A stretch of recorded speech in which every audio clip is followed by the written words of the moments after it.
Welcome to Tech to Tech presented by KYZEN, where we will explore common cleaning questions and answers. Let's get started. I would like to introduce KYZEN's own Beth Bivens. Hello, everyone. Welcome to Tech to Tech. This week, we are going to discuss another aspect of vacuum degreasing. This is part of the series that we're doing on vacuum degreasing this month, and we're going to talk about solvent maintenance.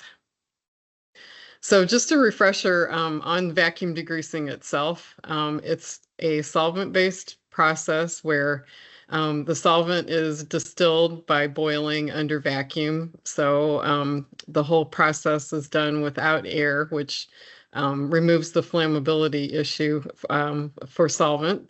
And the solvent is boiled in a still, and the still then creates vapors which are condensed into tanks, and you clean your parts in a little work chamber from solvent that is in these 3 tanks. So it goes from dirtiest to cleanest. So it's a pretty simple process, but in order to make it work perfectly, there are some things that need to be done with the solvent to make sure that it's in its best condition as possible.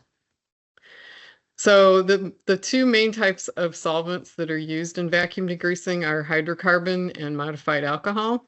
The hydrocarbon is used mostly for, obviously, hydrocarbon, nonpolar soils. Oops, I got to back up. And the modified alcohol can be used on either polar or nonpolar soils, depending on what you need to clean. So that's basically it, 2 different types of solvents. So why is solvent maintenance necessary?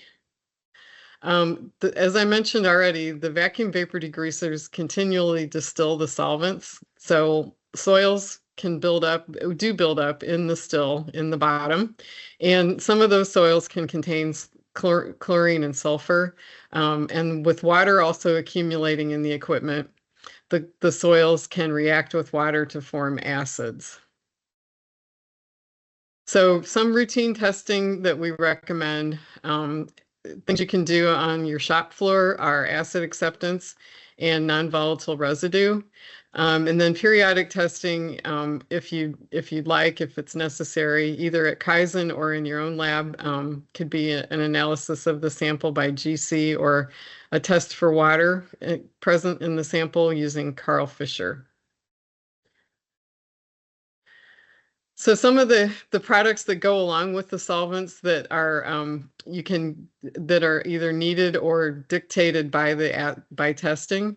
The booster solution is added to the cleanest tank if it's deemed necessary by the acid test, which I'll get into in a couple slides.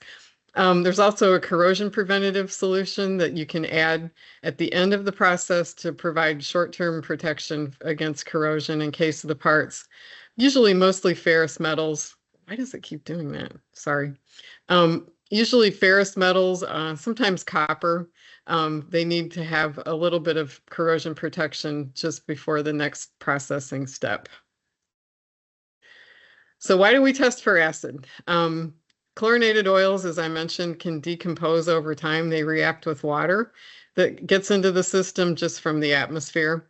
That produces hydrochloric acid, which has a low boiling point, and it condenses inside the condenser, and it actually can circulate throughout the machine. Acidic corrosion can corrode parts of the machine and actually reduce the life of various parts of the machine, most notably the vacuum pump, which is the most expensive part. So there's a booster that can be added to the solvent, which contains an acid scavenger that neutralizes the acids circulating in the machine. So there, depending on the solvent that you're using, there are 2 different types of test kits, one for the modified alcohol, one for the hydrocarbon. It's a little black box, as you can see over there on the left. It comes with a little bottle, some sodium hydroxide solution, some pH test strips, some little pipettes, and a small bottle of booster. And the test procedure is that you draw a sample, usually from the cleanest tank in the vacuum degreaser. So you pull out a little bit more than you need, maybe a 200 milliliter sample. The test does use water. The water source isn't crucial. You don't need to use any sort of special water, just tap water is fine. And the way it works is that you put the solvent and the water in the bottle and shake it up, and the water extracts the acid from the solvent, because solvents themselves don't have pHs, but the water will if there are acids inside the solvent. So, and actually, if you decide that the only place to pull a sample is from the water separator, it's a good idea to test the pH of the water in the water separator, just to be sure it's not skewing the test results. So here's the test procedure. You basically take this little bottle, you fill it up with a little bit of sodium hydroxide solution, and I'll explain why that's used later. You add the bath solution until the bottle volume reaches 75 milliliters, and then you top it off with water. You shake it up, you put a pH strip in there, and you look at the color. And depending on the color, you either don't need to do anything, or if the pH strip is yellow, then that means that you need to add some booster. So you then you would go ahead and add drops of booster, checking the pH each time until the pH strip turns green. And then you refer to this handy chart where it shows the volume, the total volume of the system. So this is the total volume of solvent in the tank in gallons. So say, for example, during this test, you had to add 7 drops of booster, and your machine holds 150 gallons of solvent, then you would add 67 ounces of booster 86 to usually directly to the distillation tank. And then it'll distill and it'll circulate throughout the machine. So non-volatile residue can be done a couple of different ways. The simplest way is basically a scale, a weighing pan, and an oven, where you weigh out a sample, bake it in the oven at a specified temperature. I believe it's about 160 degrees Fahrenheit for usually it's 2 hours. And then you pull it back out and reweigh it. And the non-volatile residue is simply the difference of the two. So the pan before, the pan after, and that's it. So that's the simple way without a piece of equipment to do it. Karl Fischer titration is, you do have to have a special machine for that, and most analytical labs have it, but basically the way it works is you just put a sample of solvent in that little reservoir in the top, and the machine does all the work, and it'll spit out a percent water. So another method is gas chromatography. That actually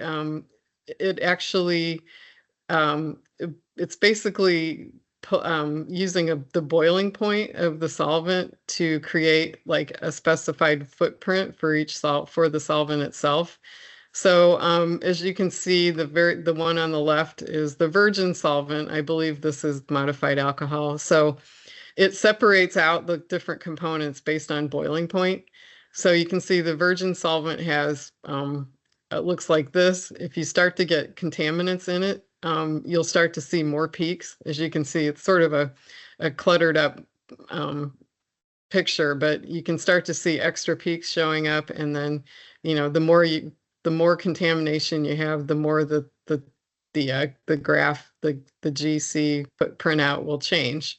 So it's actually even possible, if you have the right library of components, to figure out exactly what this is that's inside the solvent. So corrosion prevention, as I mentioned earlier, it is optional. Most vacuum degreasers have a separate tank where a corrosion preventative product can be added.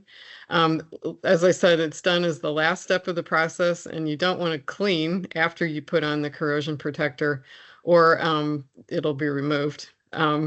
It's typically used at 5 to 7% by volume, and it does provide just short-term, like up to 90-day corrosion protection for ferrous metals. So the concentration of the corrosion protector or just simply non-volatile residue can be done using this Mettler Toledo He53 machine. And basically, you just follow the directions on the screen of the machine. So there's a little pan. You tear the empty pan, you add the wash bath solution, you close the lid, and you press start, and I think it cooks it down for about 30 minutes, and then the non-volatile residue, it'll actually tell you. And then to check the concentration of the corrosion protector, say the percent NVR non-volatile residue turned out to be 1.4% by the He53, then that would correlate with 4% CP86 in this case. So as far as the distillation of the solvent itself, I mentioned at the beginning that the solvent is distilled. So the way to keep it the cleanest is to make sure that the distillation process is optimized. So you want to be sure to keep the machine running, usually all the time if possible, but if not, just as necessary to sufficiently remove oil or other contaminants, which will go to the bottom of the still. There can be rare situations where oil can remain on the clean parts because there's more oil in the solvent than can be distilled out. And in that case, you want to continue to run it overnight, over the weekend, over a longer period of time without cleaning parts. So in conclusion, to get the best results out of your vacuum degreasing process, it's essential to maintain the condition of the solvent. If you leave it because it continually distills the solvent and you're not replacing solvent, it's important to do acidity testing and non-volatile residue to keep the corrosion protector at the right concentration and to optimize the distillation. So some frequently asked questions. Why, I mentioned a few slides back in the acid kit that you use 0.01 normal sodium hydroxide. Why is that necessary? A lot of water has a low pH, like 4 to 5. So the sodium hydroxide is used to bring the pH of the water that's being used in the test up to neutral. How often should I perform acid testing? That depends. We usually recommend twice a week at the beginning, when you first start up the machine. Once a week, then for ongoing, or even once every 2 weeks, as long as everything is stable and you don't have acid. I don't use chlorinated oil. Should I still test for acidity? I would say yes, just because since it's a closed system and the solvent is continually distilled, there could be other things going on. So I think it's always a good idea. If I need to apply a corrosion preventative product, for how long will it protect my parts? We will say up to 90 days for an optimal percentage of about 7%. It could be more or less depending on how the parts are packaged after they're cleaned, the environment that they're stored in, lots of different things. And how often should I test for the percent corrosion protector? I would say probably maybe once every couple of days would be good, because the machine over time will dilute the CP tank. So I believe that's all I have for today, and enjoy your day and enjoy your vacuum degreasing process. Thank you. Thanks, Beth. Thank you all for watching this Tech to Tech session. If you would like to discuss this topic further or have any questions not answered in the session, please contact your local KYZEN regional manager or send an email to tech@kyzen.com. We will have someone follow up with you as soon as possible. And if you like this video, be sure to follow us on our social media platforms for more expert cleaning content.